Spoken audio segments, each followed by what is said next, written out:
And let's look at, we have the sum from n equals 0 to infinity of x to the n over n factorial. So we constructed this, but a really good habit when you get this is to find what is the center? The center is 0. So let's find the radius of convergence. So for what values of x will this series converge? Let's use the ratio test. This series will converge whenever the limit, as n approaches infinity, of x to the n plus 1 over n plus 1 factorial divided by the original is less than 1. Well, what is this limit? Notice that I have an extra x on top.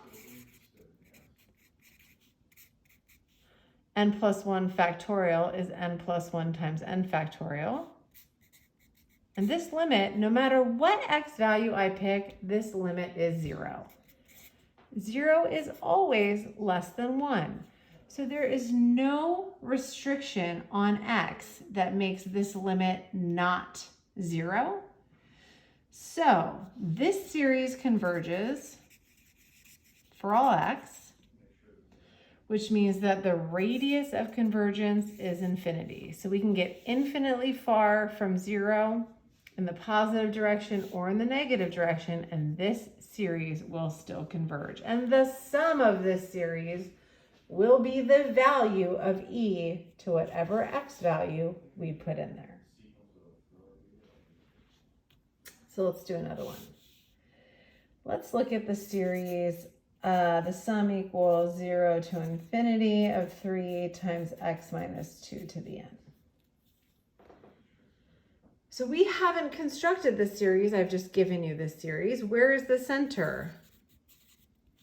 The center is 2, because if this is 2, then all the terms are 0. It converges.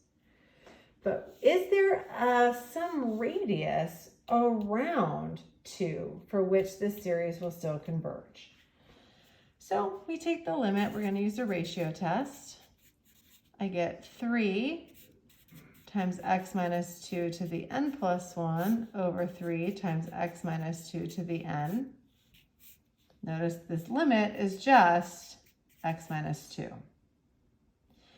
And whenever this limit is less than 1, this series will converge.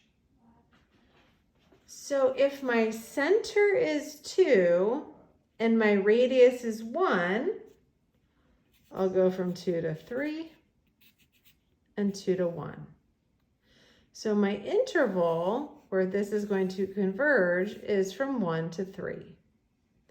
I don't know how your absolute value game is. You can actually set x minus 2 between 1 and negative 1, and you will get x between 3 and 1. I think it's a lot easier to find that radius and then look at your center and do plus that radius minus that radius. But the problem is, what is happening with these inequalities?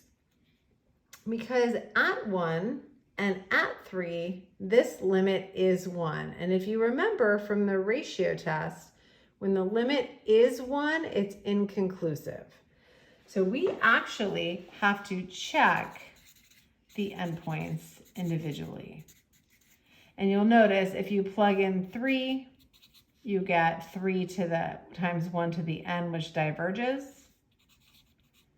If you plug in 1, you get plus 3 minus 3, plus 3 minus 3, which diverges.